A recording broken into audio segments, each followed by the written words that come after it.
Sir के बोझ को तो वो उतार करके भी डाल सकता है, परंतु मन का बोझ ऐसा हो जाता है जिसको वो उतार भी नहीं, और वो दुख उसको हमेशा देता है। इसलिए जो मन का बोझ उतार देते हैं वास्तव में वो हल्के हो जाते हैं। चाहे सिर पर बोझ रखा रहे और मन पर बोझ न हो तो वो आदमी सिर के बोझ को कोई ज्यादा दुखी नहीं होगा उससे। इसलिए मन हल्का करने के लिए मनुष्य को कुछ क्रिया करते रहना चाहिए। जब मनुष्य का मन हल्का हो जाता है तो मनुष्य फूल के बराबर, फूल से भी हल्का हो जाता है। मन भारी होता है तो मनुष्य दुखी रहता है, उससे कभी शांति मिल नहीं सकती। तो ये मन का बोझ जो है वो खुद उतार नहीं सकता। सिर का बोझ तो उतार के रख देता है, लेकिन मन का बोझ उतारना बड़ा मुश्किल। इसलिए मन का बोझ उतारने के लिए गुरु ही चाहिए, कोई सहायक चाहिए। इसीलिए ईश्वर प्रणिधान का जो शब्द आया है वो इसीलिए आया है कि तुम कुछ देर के लिए ये सारी चीजें ईश्वर को सौंपो, तो आदमी हल्का हो जाए और एक अजीब सा सुख उसको प्रतीत होने लगे। तो इन सब बातों के लिए ही ऐसा बताया गया है कि कुछ बातें समझ की हैं जिनके द्वारा कि ये बोझ अलग हो जाता है, शांत हो जाता है। वो अगर थोड़ा सा अपने जीवन में हम उनको उतारते चले जाएं तो हम भी वैसे ही हो सकते। आप ये भी जानते हैं कि किसी भी दुख को भूल जाना और बात है, और ज्ञान के द्वारा उसको शमन कर देना और बात है। भूल करके फिर वो दुख याद आ जाता है। जैसे कोई कष्ट है, उसको दूसरे आदमी ने उसे दूसरा ख्याल दे दिया या वो सो गया, तो उतनी देर के लिए वो दुख हमें दुखी नहीं करेगा, लेकिन उसकी याद आते ही फिर दुखी करे। स्वप्न में कोई राजा हो जाए, गरीब आदमी, लेकिन जागृत में फिर वैसा ही भिक्षुक हुए, तो वो दुख उसका कुछ देर के लिए शमन हुआ, लेकिन वास्तव में वो उसको पूरी तरह से हटा नहीं सका। इसके लिए सच्चा ज्ञान, उस ज्ञान को प्राप्त करता है, तब मनुष्य उस दुख को समझता है कि दुख मुझे नहीं लगा है, तब फिर वो दुख उसे दुखी नहीं करता। इतना ज्ञान होने पर जब दुख का ज्ञान हो जाता है कि ये दुख मुझसे कितना अलग है, क्या है, तो उसको वो दुख दुखी नहीं करता। बस दुख तो आता है, कोई ये कहे कि दुख नहीं आवेगा, दुख सब पर आए, लेकिन ऐसे मनुष्य जरूर हुए हैं जो दुखों के आने पर दुखी नहीं हुए। इनका कारण है ज्ञान का प्राप्त। जैसे बुद्ध के जीवन में एक घटना आई है कि एक स्त्री का एक ही बच्चा था, गौतमी उसका नाम था स्त्री का। तो वो बच्चा जो था वो एक दिन रात को ज्यादा बीमार हुआ, सवेरे समाप्त हो गया। गौतमी में वही एक लड़का था और कुछ सहारा नहीं था, तो उस लड़के को सवेरे जगाने लगी, देखने लगी क्या हो गया, चिल्लाई बड़े जोर से क्या हो गया। पड़ोसी इकट्ठे हुए, सबने कहा गौतमी ये तो समाप्त हो गया है, तू इसे दे दे, हम इसका संस्कार करिया में।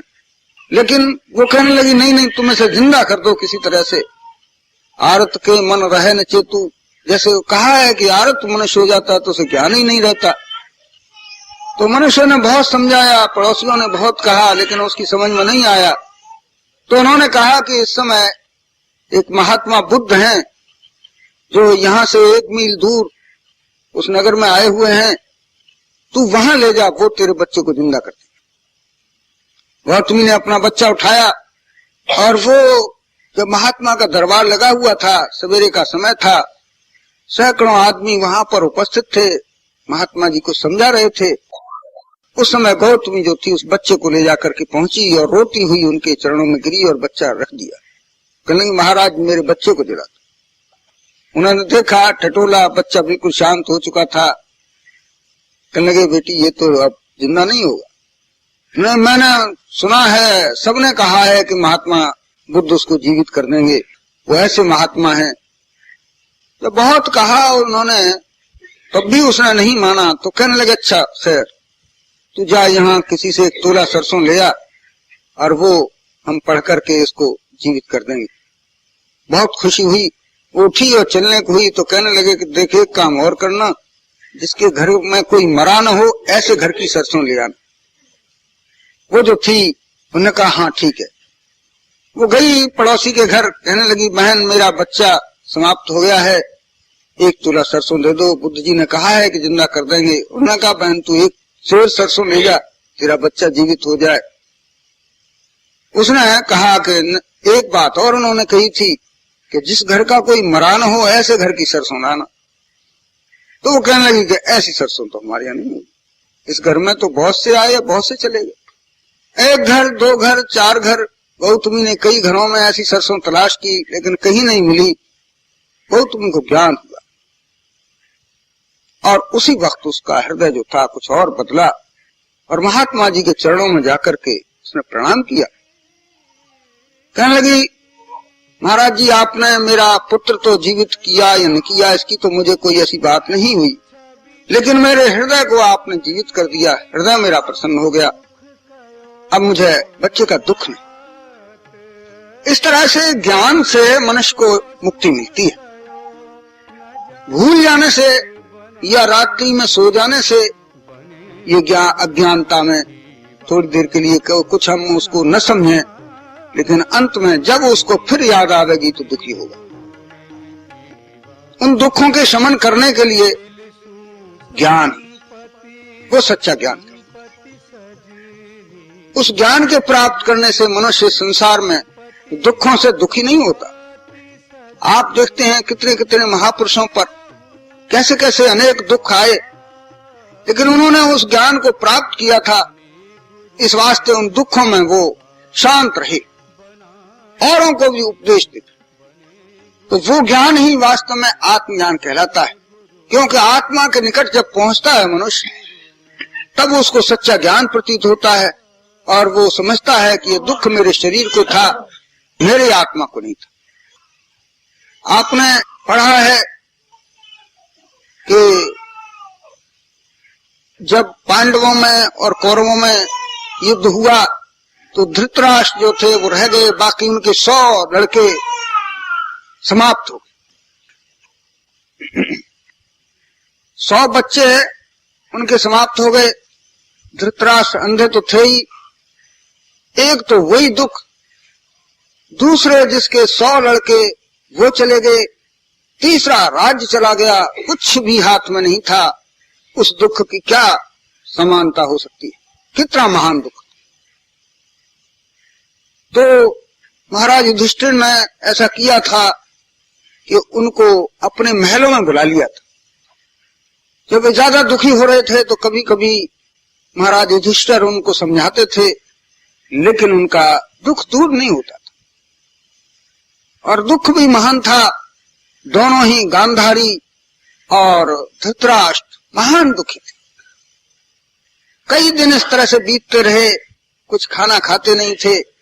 युधिष्ठिर बहुत समझाते थे लेकिन वो इन दुखों से बच नहीं पाते, बड़े दुखी हो रहे थे। एक दिन शाम को विदुर जी उनके घर, विदुर भी उनके एक भाई थे, वो महात्मा थे। उन्होंने आकर के धृतराष्ट्र से कहा, वो बड़े भाई थे उनके, कहने लगे कि आप महान दुखी हैं और ये दुख जो है इस तरह से जाएगा नहीं, आप कुछ दिन के लिए यहां से मेरे साथ निवास करें, चलें बाहर, तो ये दुख कुछ शांत हो सकता है।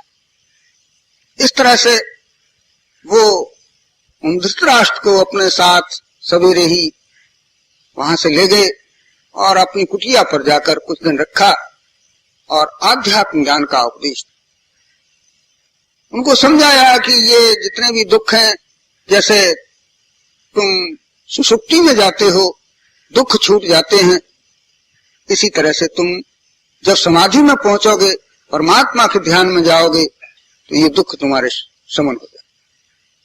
जागृत और स्वप्न, ये दो अवस्थाएं मिलती जुलती होती हैं। इसी तरह से समाधि और सुषुप्ति भी मिलती जुलती अवस्थाएं होती। सुषुप्ति में जो सांसारिक ज्ञान है मनुष्य का जम जाता है। जैसे कोई लड़का दिन भर पढ़ता है, रात्रि को सोता है, तो वो दिन भर का पढ़ा हुआ ज्ञान उसके हृदय में जम जाता है, याद हो जाता है। अगर वो लड़का नहीं सोवे तो वो ज्ञान उसको पास नहीं रहेगा। तो भगवान ने जो हमें ये रोजाना थोड़ी देर के लिए सुषुप्ति दी है, गहरी निद्रा दी है, उस निद्रा में जो भी कुछ हम सोचते हैं वो हमें हमारा जम जाता है, और साथ ही साथ हमें हमारी सारी ये जो यंत्र हैं हमारे जीवन के, हमारे शरीर के, वो भी कुछ बलिष्ठ हो जाते हैं, उनमें कुछ शांति आ जाती है, ठहराव आ जाता है, सवेरे फिर हम ठीक हो जाते हैं। इसी तरह से जीवन के लिए और परम आवश्यक समाधि।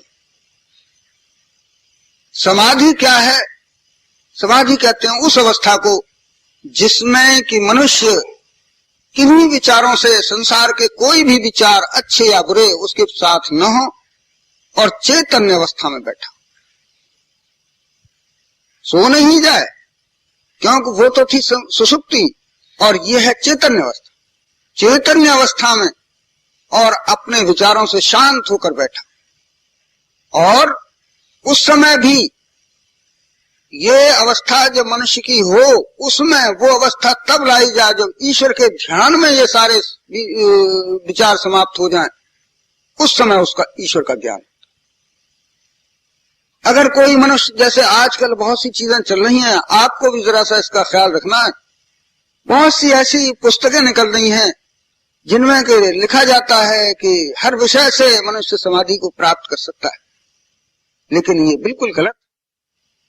जैसे जो लड़का या जो आदमी जैसा ज्ञान, जैसी बातें सोचता है और सुषुप्ति में जाकर वो पक्की हो जाती हैं, इसी तरह से जो मनुष्य विषयों के अंतर्गत अपने विचारों को शांत कर देते हैं, वो विषय उनके और जाकर पक्के हो जाते हैं।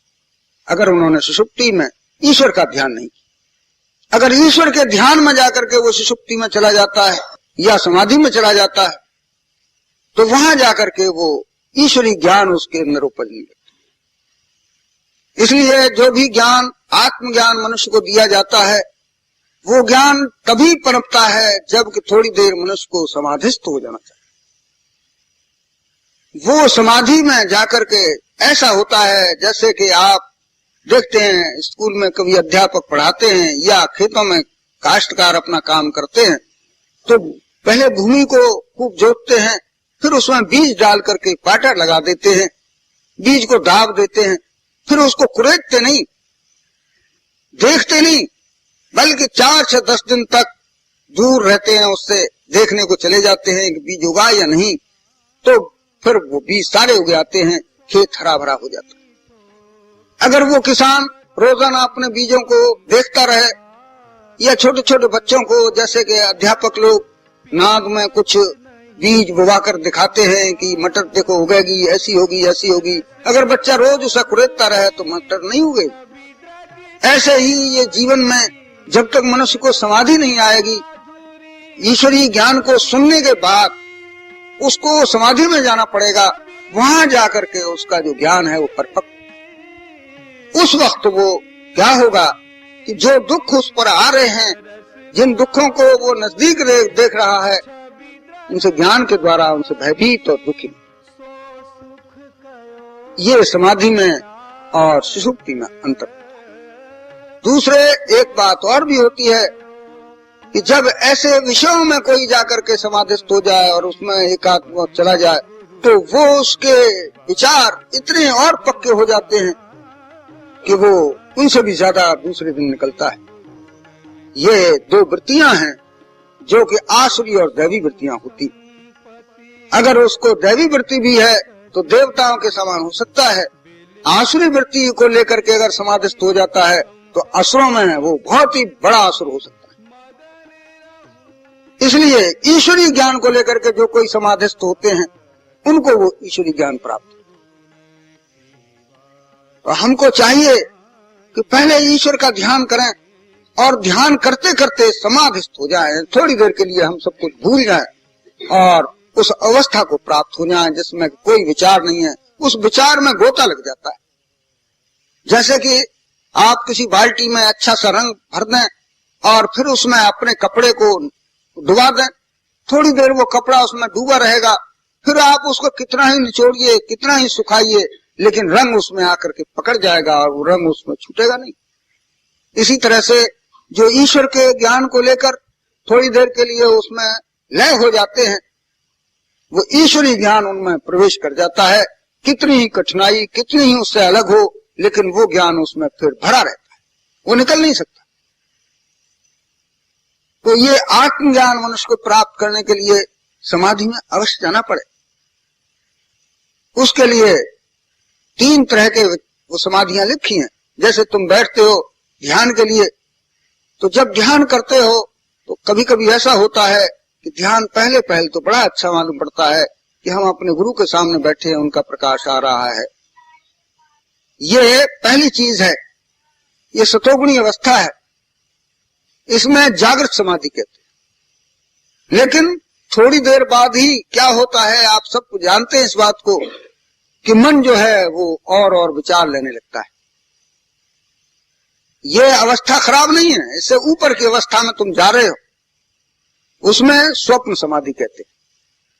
जैसे स्वप्न में आदमी सोता जाता है, इसी तरह से ध्यान करने में जब वो उसको सोता तो नहीं है ध्यान में, लेकिन विचार उसको घेर लेते और इधर उधर की बातें वो सोचने लगता है। कभी अपने घर की बात सोचता है, कभी देखता है, कभी कहीं की बात देखता है। जागृत दशा में बैठा हुआ है, ध्यान भी कर रहा था, लेकिन अब ध्यान नहीं है, ईश्वर का ध्यान नहीं है, गुरु का ध्यान नहीं है, वो और कागज पलटने लगता है। इसको स्वप्न समाधि कहते हैं। इससे आगे एक और अवस्था मनुष्य में आती है जो कि तमोगुणी अवस्था होती है। उसमें जाकर के वो ये सब कुछ भूल जाता है और सो सा जाता है, उसको सुषुप्ति समाधि कहते हैं, जो साधकों पर बराबर आया करती हैं। ये 3 तरह की समाधियां इस ध्यान में आती हैं। इनका ख्याल रखते रहना चाहिए कि अब हम पर कौन सी समाधि है, हम कहाँ जा रहे हैं।